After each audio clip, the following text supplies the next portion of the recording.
আজকে আলোচনা করব কখন সহবাস করলে সন্তান ধারণের সম্ভাবনা সবচেয়ে বেশি থাকে। প্রতি মাসে মেয়েদের সাদা স্রাবের 4 রকমের অবস্থা দেখা যায়। প্রথম প্রকারের অবস্থায় সহবাস করলে সন্তান ধারণের সম্ভাবনা খুবই ক্ষীণ থাকে। তারপরের 2 ধরনের অবস্থায় সন্তান ধারণের সম্ভাবনা একটু করে বাড়তে থাকে। চতুর্থ এক ধরনের সাদা স্রাব আছে, যেটা দেখা দেওয়ার সময় সহবাস করলে সন্তান ধারণের সম্ভাবনা থাকে সবচেয়ে বেশি, এতটা বেশি।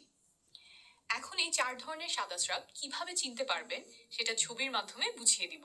প্রথম অবস্থা হচ্ছে মাসিকের ঠিক পরে যখন কোনো সাদা স্রাব যায় না, মাসিকের রাস্তাটা খুব শুকনো শুকনো মনে হয়, তখন গর্ভধারণের সম্ভাবনা প্রায় শূন্যের কাছাকাছি, 0.3%। এর পরের অবস্থায় মাসিকের রাস্তা হালকা ভেজা মনে হয়, কিন্তু আপনি চোখে কোনো সাদা স্রাব দেখেন না বা হাতেও ধরতে পারেন না, তখন গর্ভধারণের সম্ভাবনা থাকে 1%-এর একটু বেশি, 1.3%।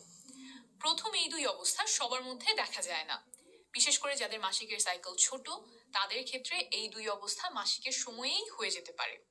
তৃতীয় ও চতুর্থ অবস্থা যেটা বলবো সেটা প্রায় সবার ক্ষেত্রেই দেখা যায়। তৃতীয় অবস্থায় ঘন সাদা স্রাব যায়, সেটা আঙুলের সাথে আঠালো হয়ে লেগে থাকে, কিছুটা এমন। তখন গর্ভধারণের সম্ভাবনা বেড়ে 2.5%-এর কাছে চলে আসে। চতুর্থ অবস্থায় সাদা স্রাব খুব পাতলা এবং পিচ্ছিল হয়, কাঁচা ডিমের সাদা অংশ যেমন মসৃণ আর পিচ্ছিল হয়, কিছুটা তেমন, দেখতে স্বচ্ছ।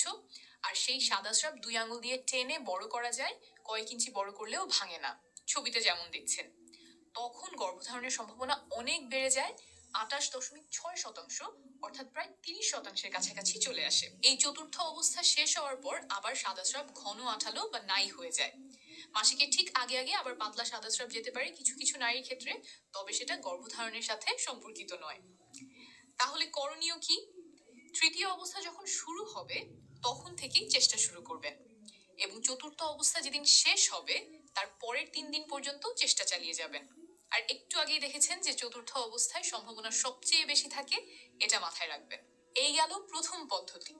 আমি আরো কয়েকটা সহজ উপায় এখন শেখাবো, কারণ সবার শরীর তো একভাবে কাজ করে না, নানা কারণে সাদা স্রাব ভিন্ন হতে পারে। কয়েকটা পদ্ধতি যদি বুঝে নেন তাহলে একটা না একটা আপনাকে সঠিক সময় বুঝতে সাহায্য করবে। দ্বিতীয় পদ্ধতিতে চলে যাই। এটা হলো শরীরের তাপমাত্রা মাপা। মাসিকের সময়ে আর মাসিকের পর পর শরীরের তাপমাত্রা কিছুটা কম থাকে। যখন ডিম্বাশয় থেকে ডিম্বাণু বের হয়, অর্থাৎ ডিমটা ফোটে, তখন একজন নারীর শরীরের তাপমাত্রা খানিকটা বেড়ে যায়।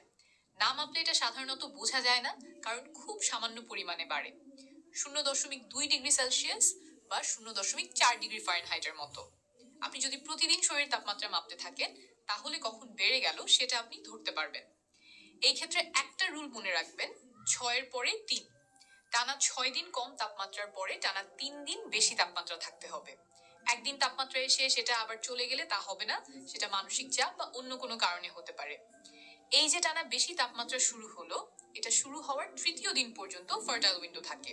এই বেশি তাপমাত্রা যতদিনই থাক, ধরে নেবেন 3 দিন পরে ফার্টাইল উইন্ডো শেষ। কিছু নিয়ম মেনে তাপমাত্রা মাপতে হবে, যখন তখন মাপলে হবে না। কখন মাপবেন? ঘুম থেকে ওঠার পরে কোনো কিছু করার আগে বিছানায় থাকা অবস্থাতেই তাপমাত্রা মাপবেন। প্রতিদিন একই সময় মাপতে চেষ্টা করবেন, অর্থাৎ নিয়মিত একই সময় ঘুম থেকে ওঠার অভ্যাস করতে হবে। বিছানার কাছেই থার্মোমিটার রেখে দিবেন। আবার আমরা অনেকেই বগলের নিচে তাপমাত্রা মাপি, এখানে সেটা করলে হবে না, মুখের তাপমাত্রা মাপতে হবে। থার্মোমিটার জিহ্বার নিচে রেখে মুখ বন্ধ করবেন।